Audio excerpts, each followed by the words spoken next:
Hello दोस्तों, कैसे हो आप सभी। उम्मीद करती हूँ कि बहुत ज़्यादा अच्छे होंगे और अच्छे से मन लगा के पढ़ाई भी कर रहे होंगे, क्योंकि आपको पता है कि नई अपडेट आ चुकी है कि एग्ज़ाम भी जल्दी होने वाली है। मार्च अप्रैल की आपके सामने गाइडलाइंस आ चुकी है। तो ये वीडियो इसलिए है क्योंकि बहुत सारे ना जो नए स्टूडेंट है ना, वो पुरानी वीडियोस तो देखते नहीं है और वो बार बार मेरे से पूछते हैं कि मैडम पेपर फर्स्ट का जो कंप्लीट सिलेबस है प्लीज़ एक बार वो बता दीजिए और उसकी पीडीएफ दे दीजिए। तो एक बार मैं आपको डिटेल में बता देती हूँ कि पेपर फर्स्ट में क्या क्या है, हमें क्या पढ़ना है, कैसे पढ़ना है, और इसकी पीडीएफ भी मैं आपको टेलीग्राम या व्हाट्सएप ग्रुप दोनों जगह डाल दूंगी। आप जिस भी ग्रुप में जुड़े हो उसमें आप ले लेना, डाउनलोड कर लेना, और अगर नहीं हो तो कोई बात नहीं, आप ज्वाइन हो जाना, मैं डिस्क्रिप्शन में लिंक दे दूंगी, ठीक है। तो देखिए मेरे प्यारे दोस्तों, पेपर फर्स्ट की अगर हम बात करते हैं किसकी, नेट जेआरएफ के पेपर फर्स्ट की, तो इसमें है पूरी टोटल 10 यूनिट, और पेपर सेकंड की भी अगर बात करते हैं तो उस पेपर सेकंड में भी है पूरी 10 यूनिट। ऐसे कुल मिला के 20 यूनिट है। लेकिन आज हम जानेंगे कि पेपर फर्स्ट में कौन कौन सी है। जो सामान्य पेपर होता है, चाहे आपका हिस्ट्री हो, ठीक है, चाहे आपका ये मान लो कि पॉलिटी हो, चाहे आपका हिंदी साहित्य हो, चाहे आपका इंग्लिश लिटरेचर हो, चाहे आपका साइकोलॉजी हो, मतलब कोई भी सब्जेक्ट क्यों ना हो, ये पेपर फर्स्ट सभी में कॉमन है। तो जानते हैं शिक्षण और शोध अभिवृत्ति जो यहाँ पे दे रखा है इसका नाम, इसमें कौन कौन से टॉपिक है, क्या क्या आएगा।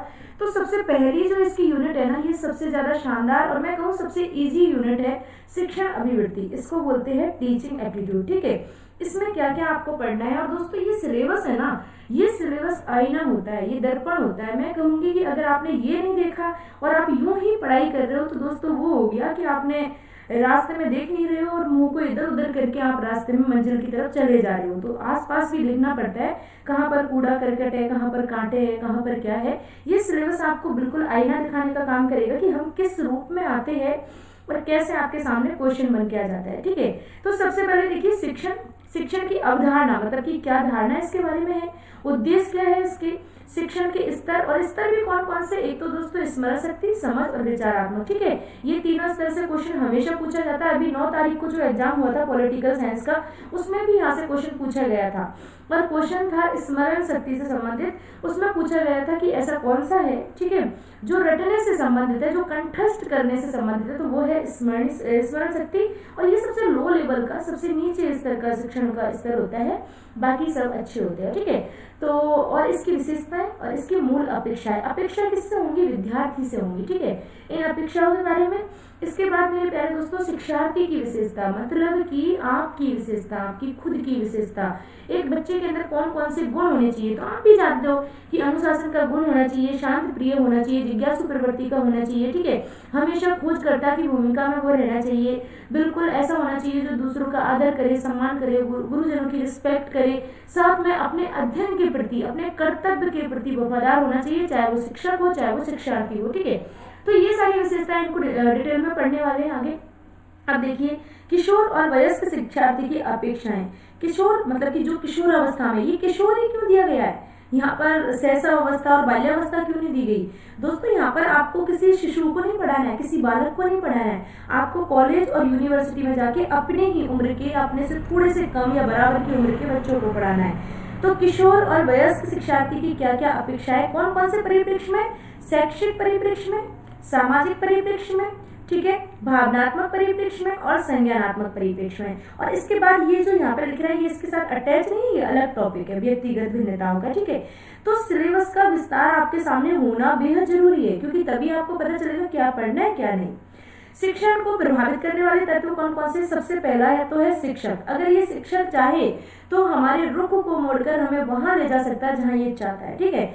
और सहायक सामग्री, जिन सामग्रियों का हम उपयोग करते हैं, संस्थागत सुविधा, जिस संस्था में हम कार्य कर रहे हैं अध्ययन अध्यापन का, ठीक है, वो संस्था, और शैक्षिक वातावरण वहाँ का, शिक्षा से संबंधित वातावरण है वो। उच्च अधिगम संस्थानों में शिक्षण की पद्धति कौन कौन सी, मतलब की विधि। तो देखिए मेरे प्यारे दोस्तों, अध्यापक केंद्रित विधियां और बनाम शिक्षार्थी केंद्रित, ऐसी कौन कौन सी विधि है जो अध्यापक पर केंद्रित है। तो यहाँ पर थोड़ी सी हिंट दे दूं कि जो परंपरागत तरीके में, जो प्राचीन टाइम पर जो विधियां यूज लेते थे गुरुदेव गुरुकुल में, वो सारी ज्यादातर अध्यापक केंद्रित थी, जैसे कि व्याख्यान, व्याख्यान प्रदर्शन और ऐतिहासिक विधि। इसके अलावा शिक्षार्थी केंद्रित विधियों की बात करते हैं तो ये बेहद अच्छी है, क्योंकि पहले केंद्र में कौन बैठा हुआ था मेरे प्यारे दोस्तों, पहले केंद्र में था अध्यापक, ठीक है। इस अध्यापक को केंद्र में से हटाकर आधुनिक संदर्भ में केंद्र में कौन बैठ चुका है, छात्र। तो इसीलिए पूरी सीखने सिखाने की प्रक्रिया है ना, ये छात्र के लिए बनाई गई चाहिए, ठीक है, ध्यान से सुने, और छात्र के अनुसार होनी चाहिए। किसके अनुसार होनी चाहिए दोस्तों? इस छात्र के अनुसार होनी चाहिए। इसीलिए मेरे प्यारे दोस्तों ये विधियां दी गई है कि कौन सी अच्छी है और दोनों में है क्या। उसी तरीके से ऑफलाइन बनाम ऑनलाइन दी गई है। ऑनलाइन पद्धति यहाँ पे ऐड की गई है। इसका मतलब ये है कि इससे क्वेश्चन जरूर पूछा जाएगा, और उन्होंने स्पष्ट तौर पर वो टॉपिक की भी लिख दी है जिनसे क्वेश्चन पूछा जाएगा। स्वयं एक ऐसा पोर्टल है जहाँ पर शिक्षा से संबंधित कोर्सेज आपको उपलब्ध करवाए जाते हैं भारत सरकार के द्वारा एकदम फ्री निःशुल्क। उसी तरीके से स्वयं प्रभा एक DTH चैनल है जो कि टीवी पर प्रसारित होता है, और MOOCs एक टाइप के कोर्सेज होते हैं यहाँ पे लॉन्च किए जाते हैं। डिटेल में आप विस्तार से मेरे साथ पढ़ेंगे तो आपको पता चल जाएगा कि ये क्या है, ठीक है। बहुत अच्छी जानकारी यहाँ पे समाहित है। ये तीनों ही बेहद जरूरी है। आज के संदर्भ में अगर आप पढ़ाई कर रहे हो तो आपको इन तीनों का ज्ञान होना चाहिए। प्रणब मुखर्जी के टाइम पे ये लॉन्च हुए थे, 2017 की ये बात है तब, ठीक है। तो मैं आपको और डिटेल में बताऊंगी जब इसको विस्तार से पढ़ेंगे। आज मैं सिलेबस बता रही हूँ। शिक्षण सहायक प्रणाली कौन कौन सी है, कौन कौन सी चीजों की सहायता आप लेते हो? तो परंपरागत, आधुनिक, देखिए इसमें परंपरागत भी है, इसमें आधुनिक भी है, और इसमें ICT आधारित। और जहां पर भी कोई सी भी यूनिट क्यों ना हो ICT आधारित जुड़ जाए, इसका मतलब क्वेश्चन वहां से क्रिएट किया जाएगा। ओके। मूल्यांकन की प्रणालियां मतलब की विधि कौन कौन सी है? तो देखिए मूल्यांकन के तत्व, मूल्यांकन के प्रकार, उच्च शिक्षा में विकल्प आधारित क्रेडिट प्रणाली, बहुत इंपॉर्टेंट है ये विकल्प आधारित क्रेडिट प्रणाली। एक तरीके से आप कह सकते हो ऑब्जेक्टिव टाइप जो क्वेश्चन पूछे जाते हैं उसी से संबंधित है। कंप्यूटर आधारित परीक्षण और मूल्यांकन पद्धतियों में जो नवाचार, अब ये नवाचार शब्द जुड़ा है ना, इसका मतलब ये क्वेश्चन यहाँ से जरूर पूछा जाएगा। तो ये दोस्तों पहली यूनिट का सिलेबस है। मैं आपको पूरी 10 यूनिट का सिलेबस बताने वाली हूँ इसी तरीके से, ठीक है। आप इस क्लास में मेरे साथ बस बने रखें, ठीक है, बने रहे। ओके, मैं आपको पूरा डिटेल से बता रही हूँ। और मैं आपको एक और जानकारी यहाँ पे दे देती हूँ। बहुत सारे विद्यार्थियों को यूँ लगता है कि मैडम अनअकैडमी पे गए, मैडम ने गलत कर दिया, मैडम पैसे के लिए गए, मैडम ये हो गया, मैडम वो हो गया। आप इस चीज पर विचार क्यों नहीं करते? विचारणीय तथ्य ये है मेरे प्यारे दोस्तों, मैं आपको रोज रोज अपडेट देती हूँ। मुझे अब तो देने में भी अच्छा नहीं लगता कि मैं टीचिंग एप्टीट्यूड जब आपको बिल्कुल फ्री में वहाँ पढ़ा रही हूँ, 7 से 8 अभी शाम को क्लास होती है मेरी, ठीक है। आपको रिसर्च एप्टीट्यूड एकदम फ्री में पढ़ा रही हूँ। इसकी क्लास होती है 8 से 9 सुबह में, ठीक है। ये होती है दोस्तों शाम में, और ये होती है सुबह में, और ये क्लास इसकी कोई फीस नहीं है, ठीक है। ओके, इसके अलावा मैं आपको बताती हूँ 9 से 10 मेरी क्लास होती है शाम को, और इसमें मैं पढ़ाती हूँ रीजनिंग, और ये क्लास होती है शाम को, ठीक है। इसके अलावा एक क्लास वहाँ पे मेरी होती है 7 से 7:30, ठीक है। और ये क्लास होती है किसकी दोस्तों? संप्रेषण वाले टॉपिक की, ठीक है, संप्रेषण की, जिसको आप कम्युनिकेशन बोलते हैं। ये चारों की चारों फर्स्ट पेपर की क्लास है, और ये चारों क्लासेस एकदम फ्री में होती है। अब आपको क्या लगता है कि मैडम वहाँ गए, वहाँ में पढ़ना ही नहीं? अरे भाई, एक विद्यार्थी हो, आपको राजनीति करनी है कि आपको पढ़ाई करनी है, ये बताओ। देखो मेरा कार्य है पढ़ाना, ठीक है, चाहे मैं इस प्लेटफॉर्म पर पढ़ाऊँ, चाहे मैं वहाँ पढ़ाऊँ, ठीक है।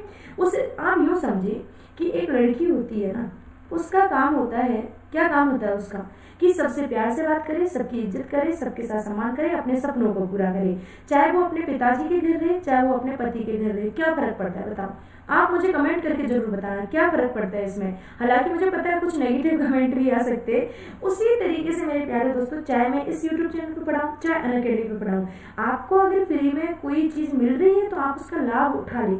यहाँ पर सिर्फ मेरा जो टारगेट है वो सिलेबस को एक्सप्लेन करने का है, ऐसा कुछ भी नहीं है। लेकिन यूँ बता रही हूँ कि जब मैं इसको एक्सप्लेन करी तो मेरा मन कर रहा कि जो विद्यार्थी मेरे साथ जुड़े हुए वो भी वो फ्री वाली क्लासेस को देखें, वो भी उनका लाभ उठाए। मैं आपको कभी वादे नहीं करती हूँ कि आपको देखना ही देखना है या आपको वहाँ पे कोर्स लेना ही लेना है, लेकिन जो फ्री में हो रहा है उसको तो ले, उसमें क्या समस्या है? अगर आपको समस्या है तो कोई बात नहीं, आप मत देखना। लेकिन जो बच्चे एक्चुअल में पढ़ाई करना चाहते हैं, जो सफल होना चाहते हैं ना, वो देख ले क्लासेस प्लीज़, क्योंकि ये मैं चाहती हूँ कि आपको फायदा हो। चाहे मैं कहीं पढ़ाऊँ, लेकिन मेरा पढ़ाने का तरीका वही रहेगा, मेरी रणनीति वही रहेगी, मेरा समझाने का तरीका वही रहेगा, ठीक है। चाहे मैं कहीं से भी पढ़ाऊँ, चाहे मैं कैसे भी पढ़ाऊँ। और यहाँ पर देखो आपको ज़्यादा क्लासेस भी मिल रही है और अच्छे रूप में क्लासेस मिलेंगी। एक भी रुपया आपका नहीं लगेगा, कोई फीस नहीं लगेगी, कोई कुछ भी नहीं लगेगा इन क्लासेस के लिए जो मैंने आपको बताई है, ठीक है। इसके अलावा देखो आगे आ जाते हैं। शोध अभिवृत्ति सेकंड नंबर की है, इसको आप बोलते हो रिसर्च एप्टीट्यूड। अच्छा, इसमें आपको क्या पढ़ना है? देखिए ये यूनिट है ना, ये सबको बहुत ज़्यादा मुश्किल लगती है, बहुत ज़्यादा टफ लगती है, पता नहीं ऐसा क्यों लगता है। लेकिन जब आप इसको समझेंगे तो आपको बहुत आसान लगेगी। ये देखने में छोटी भली है, लेकिन एक्चुअल में ये काफ़ी बड़ी यूनिट है। मैं आपको समझाती हूँ। सबसे पहले शोध का अर्थ पढ़ना है। अब देखो जैसे शोध लिखा है तो आपको क्या पता है कि ये शोध के कितने नाम हो सकते हैं, लेकिन जो रेगुलर मेरे साथ क्लास देखते हैं वो जानते हैं इस शोध का जो दूसरा मतलब है वो होता है अनुसंधान, ठीक है, आपको ये भी मालूम होगा, ठीक है। इसके बाद आपको अन्वेषण भी मालूम होगा, ठीक है। अन्वेषण इसका मतलब होता है। इसके अलावा आपको रिसर्च जो इसका मतलब होता है वो आपको पता होगा, ठीक है, रिसर्च इसका मतलब होता है। क्या आपको इसका जो अनुशीलन है ये नाम पता था? आप मुझे कमेंट करके बताना आपको कितने नाम पता था। अनुशीलन है, एक है मेरे प्यारे दोस्तों परिशीलन, क्या आपको ये पता था? इसके अलावा दोस्तों एक है गवेषणा, ठीक है, क्या ये आपको पता था? एक है दोस्तों मीमांसा, क्या आपको ये पता था? ठीक है, अब आप देखिए शोध, अनुसंधान, अन्वेषण, रिसर्च, अनुशीलन, परिशीलन, गवेषणा, मीमांसा, खोज, ठीक है। अब ये तो इसके ऐसे नाम हो गए, हालांकि जब मैं क्लास में अध्ययन करवा रही थी, ठीक है, तब मैंने इसके 10 नाम लिखवाए थे पूरे। तो आप देखो कितने नाम इसके हो चुके अकेले शब्द के। तो कहीं भी इनसे संबंधित कोई भी शब्द आए तो आप समझ जाना कि शोध की बात हो रही है।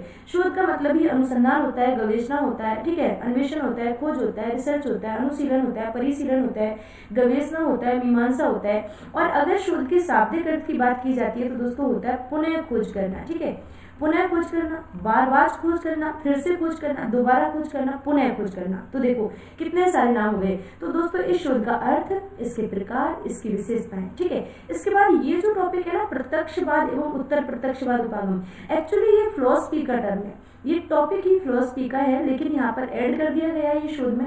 तो हम इसको भी विस्तार से पढ़ने वाले कि ये क्या है। उसके बाद शोध की पद्धतियां मतलब की विधियां, और विधियों में जो सबसे ज्यादा इंपॉर्टेंट है वो 3 विधि है। कौन कौन सी 3 विधि है दोस्तों? एक है ऐतिहासिक विधि, दूसरी है विवरणात्मक विधि, और तीसरी है दोस्तों, माफ करना, पहली है प्रायोगात्मक, दूसरी है ऐतिहासिक, माफ करना पहली प्रायोगात्मक, दूसरी विवरणात्मक और तीसरी है ऐतिहासिक। ऐसा क्यों हुआ मेरे साथ में कि मैं यहाँ पे ऐतिहासिक बोल रही? क्योंकि मैं आपको पढ़ा रही थी तो उसमें क्रम यूं था कि पहली ऐतिहासिक, दूसरी आपकी विवरणात्मक और तीसरी प्रायोगात्मक। और जो बच्चे मेरे साथ पढ़ रहे वो जानते कि ऐतिहासिक का मतलब वो जो अतीत की घटनाओं को पकड़ करके वर्तमान में उनको समझने का प्रयास किया जाता है और भविष्य के लिए रास्ता तय किया जाता है, ठीक है, भविष्य के लिए इसमें रास्ता तय किया जाता है। ऐतिहासिक विधि में ये बात होती है। सबसे पहले हमने ये पढ़ी और बहुत ज्यादा विस्तार में डिटेल में पढ़ी। इसमें 2 प्रकार के सोर्स होते हैं, एक होते हैं प्राथमिक सोर्स, ठीक है, और दूसरे होते हैं द्वितीयक सोर्स। तो दोस्तों प्राथमिक सोर्स हमेशा बहुत ज्यादा अच्छे होते हैं, द्वितीयक उतने अच्छे नहीं होते, क्योंकि एक व्यक्ति से दूसरे व्यक्ति, दूसरे व्यक्ति से तीसरे व्यक्ति तक बातें पहुंचती है तो उसकी सत्यता कम हो जाती है, खत्म हो जाती है, ना के बराबर हो जाती है। तो ये तो खैर डिटेल में तभी पढ़ेंगे। आज मैं इसमें प्रायोगात्मक विधि पढ़ाने वाली हूँ सुबह, मतलब कल सुबह 8 बजे से 8 से 9 कल प्रायोगात्मक पढ़ाऊंगी। ऐतिहासिक पढ़ा चुकी हूँ, विवरणात्मक पढ़ा चुकी हूँ। गुणात्मक और मात्रात्मक आप सभी जानते हो, लेकिन फिर से एक बार पढ़ेंगे। शोध के चरण से हमेशा क्वेश्चन पूछा जाता है, मतलब कि ये तो इतना इंपॉर्टेंट टॉपिक है इसका कि हमेशा क्वेश्चन बनता है। अब शोध के चरण कौन से? जो पढ़ता है ना उसकी जबान पे रट चुके, मेरे खुद के मतलब पढ़ाते पढ़ाते पढ़ाते पढ़ाते इतने समझ में आ चुकी हैं ये चीजें कि बहुत अच्छा लगता है। सबसे पहले आप समस्या का चयन करेंगे, देन परिकल्पना बनाएंगे, ठीक है, प्रारूप तैयार करेंगे। आप उसके बाद में क्या करेंगे? आंकड़ों को इकट्ठा करेंगे, उनका विश्लेषण करेंगे, निष्कर्ष प्राप्त करेंगे। इस टाइप से आपके ये शोध के पूरे चरण हो जाते हैं। शोध प्रबंधन में आलेख, देखिए शोध प्रबंध क्या होता है? थीसिस, जो आप 4 साल में एक किताब लिखते हो उसको शोध प्रबंध बोलते हैं। आलेख लेखन, फॉर्मेट और संदर्भ शैली क्या है? और ये जो लास्ट में 2 शब्द, ये 2 टॉपिक है ना, ये बहुत ज्यादा इंपॉर्टेंट है। शोध में आईसीटी का अनुप्रयोग और शोध नैतिकता, ठीक है, ये और ज्यादा इंपॉर्टेंट है। तो ये है दोस्तों शोध वाले यूनिट, और इसकी क्लास मेरी 8 से 9 चलती है सुबह में, ठीक है, और एकदम फ्री है, ठीक है। अगर आपकी बिल्कुल आत्मा गवाही दे कि मुझे फ्री पढ़नी है तो पढ़ना, वरना नेगेटिविटी मत फैलाना प्लीज, ओके, मुझे पसंद नहीं है वो। बोध की बात करते हैं तो दोस्तों इसमें पैसेज पूछा जाएगा आपसे, और पैसेज करने का तरीका जो आपको हमेशा सब बताते हैं कि 1 बार पढ़ो, 2 बार पढ़ो, 3 बार पढ़ो, फिर क्वेश्चन पढ़ो, फिर आंसर ढूंढो। भाई मैं ये नहीं बताती, मैं कहती हूँ पहले क्वेश्चन पढ़ो, उसके विकल्प को अच्छे से देखो, एक ध्यान से, ओके, बिल्कुल एकाग्रचित होके, उसके बाद पैसेज की 1, 2, 3 लाइन तक पहुंचेंगे, आपको एक ना एक उत्तर मिल जाएगा वहां पे, ठीक है। तो मेरा तरीका ये है, और ये तो मैं आपको पैसेज करवाऊंगी तभी आप मेरे से सीख पाएंगे, ठीक है। संप्रेषण की बात करते हैं तो ये 7 से 7:30 में भी पढ़ा रही हूँ वहीं पर मैं, ठीक है। सारा लिंक देती हूँ मैं टेलीग्राम पे, तो डिस्क्रिप्शन में मैं आपको टेलीग्राम का, व्हाट्सएप का, अनअकैडमी का सारा लिंक दूंगी, आपको ज्वाइन करना है उसको ज्वाइन कर लेना, आपको लिंक मिलते रहेंगे, ये भी एकदम फ्री है। ठीक है, ये भी एकदम फ्री है। तो दोस्तों संप्रेषण, अब आपके सामने आया संप्रेषण, इसका मतलब क्या होता है, ठीक है, इसका अर्थ क्या है, ये कितने प्रकार के होते हैं, अभिलक्षण कौन कौन से, और प्रकार भी इसमें अलग अलग है। व्यक्तियों की संख्या के आधार पर 4 प्रकार के, एक होता है अंतर्व्यक्तिक, एक होता है अंतर्व्यक्तिक, एक होता है दोस्तों जन समूह, ठीक है, एक होता है माफ करना समूह संचार, और एक होता है जन संचार, ठीक है, 4 प्रकार के। उसके अलावा अगर इसको किसी कार्यालय से संबंधित पूछेंगे तो अलग प्रकार है, उनको पढ़ेंगे। प्रभावी संप्रेषण कैसा होता है, वाचिक एवं गैर वाचिक संप्रेषण कैसा होता है, ठीक है, अंतर सांस्कृतिक और सामूहिक संप्रेषण कैसा है, कक्षा में संप्रेषण कैसा है, ये कक्षा का संप्रेषण है ना, ये बहुत इंपॉर्टेंट है, यहाँ से क्वेश्चन पूछा जाता है। संप्रेषण में बाधाएं कौन सी है, आज मैं ये पढ़ा रही हूँ, ठीक है, आज मेरा ये चल रहा था, सुबह में मैं यही पढ़ा के आई थी। संप्रेषण में, प्रभावी संप्रेषण में बाधाएं, रुकावट कौन कौन सी आती है, ये टॉपिक चल रहा है। इसके बाद जन, मीडिया और समाज दे रखा है। तो दोस्तों ये बहुत ही ज्यादा इंपॉर्टेंट टॉपिक है। गणितीय तर्क और अभिवृत्ति की बात करते हैं तो मेरे प्यारे दोस्तों ये यूनिट मैं कवर करवा चुकी हूँ, और इसकी क्लास चलती है 9 से 10 अनअकैडमी पर शाम को, और एकदम फ्री चलती है, ओके, एकदम फ्री चलती है। इसमें रीजनिंग के टॉपिक है, मैं आपको देखो ये संख्या सीरीज करवा चुकी हूँ, अक्षर सीरीज करवा चुकी हूँ, कूट और संबंध अभी करवाना बाकी है, लेकिन अभी मैं इन दोनों के क्वेश्चंस आपको करवा रही हूँ, ओके। ये काफी टाइम से चल रहा है, जिस दिन से मैंने ये वीडियो डालना स्टार्ट किया ना कि फ्री क्लासेस चल रही है, फ्री क्लासेस चल रही है, उस दिन से मैं पढ़ा रही हूँ ये, लेकिन आपने ज्वाइन नहीं किया, आपको लगा कि नहीं मैडम को पैसे ले रहे, अरे भाई मैडम को कुछ नहीं लेना, जो फ्री में उसका फायदा उठाओ। तो संख्या श्रेणी, अक्षर श्रेणी, कूट और संबंध, ठीक है। इसके बाद गणित के मतलब कि मैथमेटिकल रीजनिंग है ये, तो इसमें मैथ के भी टॉपिक है। तो दोस्तों अंश और हर वाली जो प्रश्नावली है भिन्न वाली है ये, ठीक है। समय और दूरी वाली, अनुपात वाली, समानुपात वाली, प्रतिशतता मतलब कि परसेंटेज, लाभ हानि, ठीक है, ब्याज, छूट, औसत, ये मैथ के टॉपिक है। तो ये मैं अभी पढ़ाने वाली हूँ, पढ़ाए नहीं है, ठीक है। अब मैं बात करती हूँ युक्ति युक्त तर्क की। आप कहेंगे मैडम ये कौन सी यूनिट है, आज तक हमने इस यूनिट का नाम नहीं पढ़ा। भाई ये है लॉजिकल रीजनिंग। ये क्या है, लॉजिकल रीजनिंग, जहाँ पर वेन डायग्राम वाले क्वेश्चन आते हैं, सादृश्यता वाले क्वेश्चन आते हैं, पानी में देखोगे तो कैसा दिखेगा, ठीक है, शीशे में देखेंगे तो कैसा दिखेगा, ठीक है। मान लो कि यहाँ पे आपको दे दिया जाए कि राजस्थान, ठीक है, और यहाँ पर दे दिया जाए अनुपात में जयपुर, ठीक है, और आपके सामने दो यहाँ पे समानुपात, और फिर दे दिया जाए उत्तर प्रदेश, क्या दे दिया जाए दोस्तों, उत्तर प्रदेश, ठीक है, और आपसे पूछा जाए कि इधर क्या होगा, तो आप उत्तर प्रदेश की राजधानी फटाफट इधर कर देंगे, ठीक है। तो ये ऐसे क्वेश्चन है, वो सारे इस टाइप के क्वेश्चन इसमें आ जाएंगे, ठीक है। युक्ति के ढांचे का बोध आपको होना चाहिए, युक्ति के रूप कौन से है, निरुपाधिक तर्क वाक्य का ढांचा कैसा होता है, अवस्था और आकृति कैसी होती है, औपचारिक अनौपचारिक युक्ति दोष, भाषा का प्रयोग, शब्दों का लक्ष्यार्थ और व्यस्तार्थ, विरोध की परंपरागत वर्ग। तो ये सब है ना, ये उसमें आ जाते हैं, लॉजिकल रीजनिंग के ये पार्ट है, ओके। युक्ति के प्रकार कितने, निगमनात्मक, आगमनात्मक, इससे क्वेश्चन हमेशा पूछा जाता है मेरे प्यारे दोस्तों, हमेशा यहाँ से क्वेश्चन बनता है। और यहाँ पर है ना, ऐसा नहीं कि सॉल्व करने वाला क्वेश्चन बनता है, यहाँ से थ्योरेटिकल क्वेश्चन बनता है, तो प्लीज इसको देखना, ये आपके समझ में आएगा। मूल्यांकन, विशिष्टीकरण, ठीक है, अनुरूपता है, वेन आरे मतलब कि जो वेन डायग्राम वाला है वही है ये।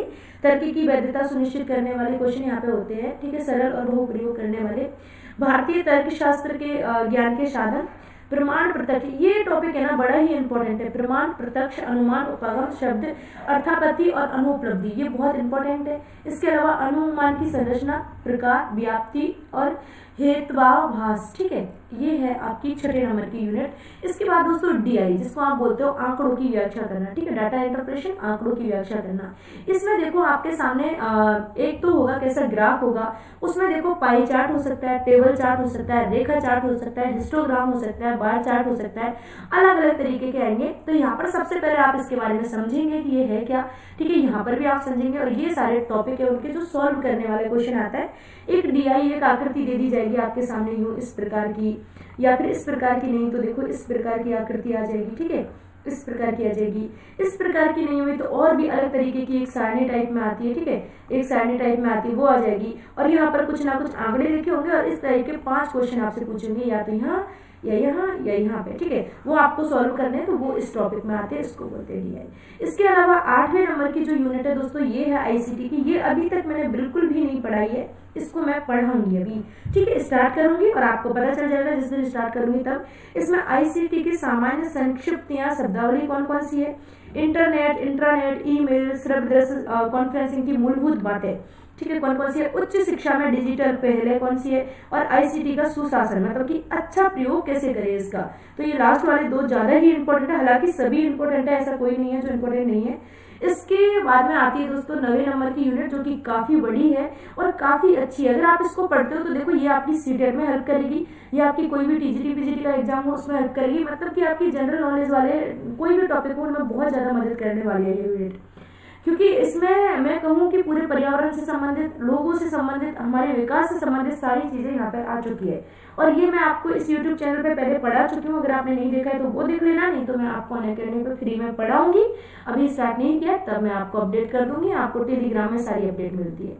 विकास और पर्यावरण, ठीक है, मिलेनियम विकास, संपोषणीय विकास का लक्ष्य, ठीक है, मानव और पर्यावरण संव्यवहार, निर्जातीय क्रियाकलाप और पर्यावरण पर उनके प्रभाव क्या पड़ते हैं। निर्जातीय से क्वेश्चन पूछा जाता है हमेशा ही, ठीक है।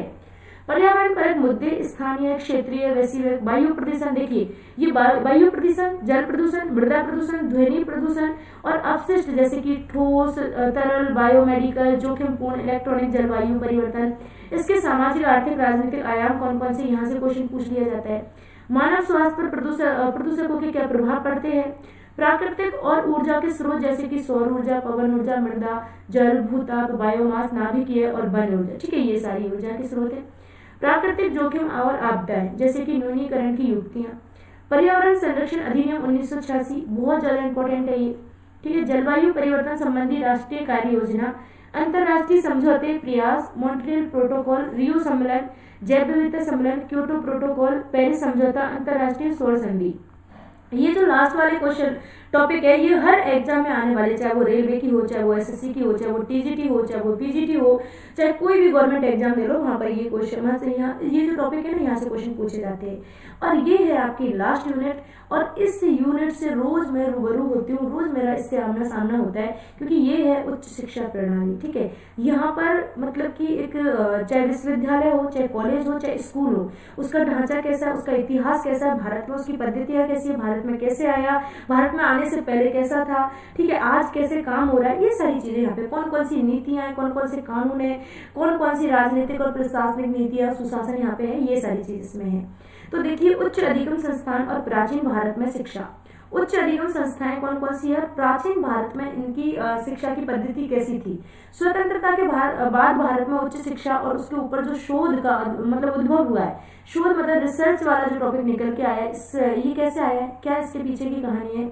भारत में प्राच्य, प्रारंभिक और गैर प्रारंभिक अधिगम के कार्यक्रम, व्यवसायिक, तकनीक और कौशल आधारित शिक्षा, ठीक है, मूल शिक्षा और पर्यावरण पर शिक्षा बहुत इंपॉर्टेंट है ये, और नीतियां, सुशासन और राजनीतिक प्रशासन, हमेशा एक क्वेश्चन आता है, नोट कर ले इसको, हमेशा ये लास्ट वाला पॉइंट है, इससे हमेशा क्वेश्चन आता है। तो मेरे प्यारे दोस्तों इस प्रकार से आपकी ये पूरी 10 यूनिट कंप्लीट होती है, और आपके देखो 10 यूनिट में से क्वेश्चन आएंगे कितने, 50। इसका मतलब आपको पता चल गया कि हर यूनिट में से 5 क्वेश्चन आएंगे, और एक क्वेश्चन कितने नंबर का होगा, 2 नंबर का। तो इस तरीके से आपके ये देखिए मतलब कि एक क्वेश्चन आपका 2 नंबर का होगा, तो ये हो गए 10 नंबर, ठीक है, मतलब कि क्वेश्चन की संख्या बता रही हूँ एक यूनिट की। और यहाँ पर अगर आप पूरे टोटल ऑफ मार्क्स देखते हो तो 50 क्वेश्चन आएंगे आपके 100 नंबर के, ठीक है।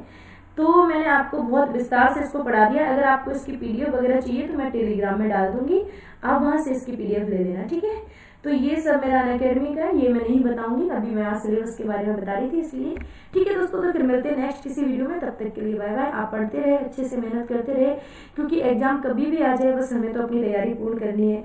और एक बात को हमेशा याद रखें कि अगर हम सफल नहीं हुए तो और कौन होगा।